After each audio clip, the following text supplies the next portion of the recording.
മനോവേദകൾ എന്നും കണ്ടു മനസ്സലിഞ്ഞു ദയ കാട്ടി നീ. മനോവേദകൾ നീ എന്നും കണ്ടു മനസ്സലിഞ്ഞു ദയ കാട്ടി നീ.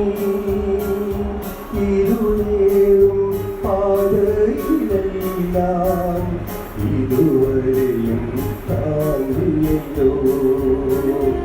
ഇരുളേറും പാതയിലെല്ലാം ഇതുവരെയും താങ്ങിയല്ലോ.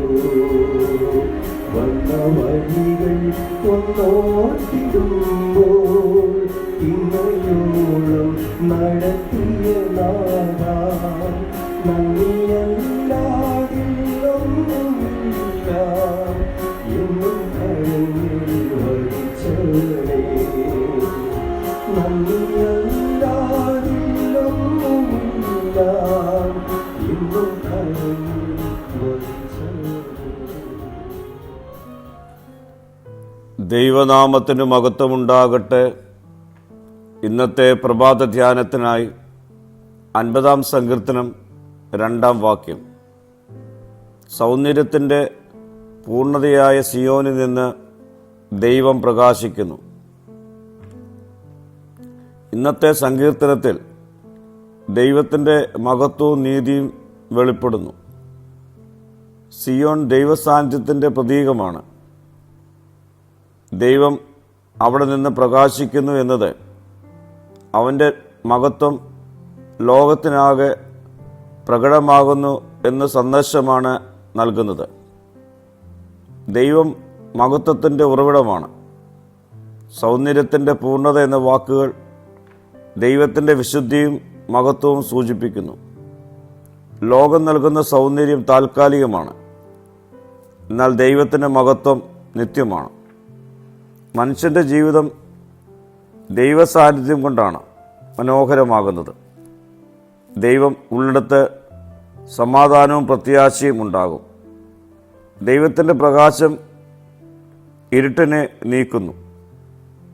ദൈവം പ്രകാശിച്ചിരിക്കുന്നു എന്നത് ആത്മീയ വെളിച്ചത്തെ സൂചിപ്പിക്കുന്നുണ്ട്. പാപത്തിൻ്റെ ഇരുളിൽ കഴിയുന്ന മനുഷ്യനെ ദൈവം പ്രകാശത്തിലേക്ക് വിളിക്കുന്നു. യേശുക്രിസ്തു ലോകത്തിൻ്റെ വെളിച്ചമാണ്. ഇന്ന് ഭയവും നിരാശയും ആശയക്കുഴപ്പവും മൂലം മനുഷ്യൻ ഇരുളിൽ ജീവിക്കുന്നു. എന്നാൽ ദൈവത്തിൻ്റെ പ്രകാശം മനുഷ്യനെ വഴി കാണിക്കുന്നു. ദൈവസാന്നിധ്യം മനുഷ്യനെ രൂപപ്പെടുത്തും. സിയോൻ ആരാധനയുടെ സ്ഥലമാണ്. ദൈവത്തെ ആരാധിക്കുന്ന ജീവിതം മാറ്റം പ്രാപിക്കും. ആരാധന ആത്മാവിനെ പുതുക്കുന്നു. പ്രാർത്ഥന ദൈവത്തിൻ്റെ മഹത്വം അനുഭവിക്കുവാൻ സാധ്യമാക്കുന്നു. ദൈവസാന്നിധ്യം ഹൃദയത്തിൽ സന്തോഷം നിറയ്ക്കുന്നു. പ്രിയമുള്ളവരെ, ദൈവം മഹത്വത്തിൻ്റെ ദൈവമാണ്. അവൻ്റെ പ്രകാശം ജീവിതത്തെ മാറ്റുന്നതാണ്. ഈ പ്രകാശം ലോകത്തിലേക്ക് പ്രതിഫലിപ്പിക്കുന്ന ജീവിതങ്ങളായി ഈ നാളുകൾ നമുക്ക് രൂപപ്പെടാം. പ്രാർത്ഥിക്കാം. കർത്താവേ, നിന്റെ മഹത്വം ഞങ്ങളുടെ ജീവിതത്തിലൂടെ ലോകത്തിൽ പ്രതിഫലിക്കുവാനിടയാക്കണമേ. മഹത്വം നീ എടുക്കണം. യേശുവിൻ്റെ നാമത്തിൽ തന്നെ. ആമീൻ.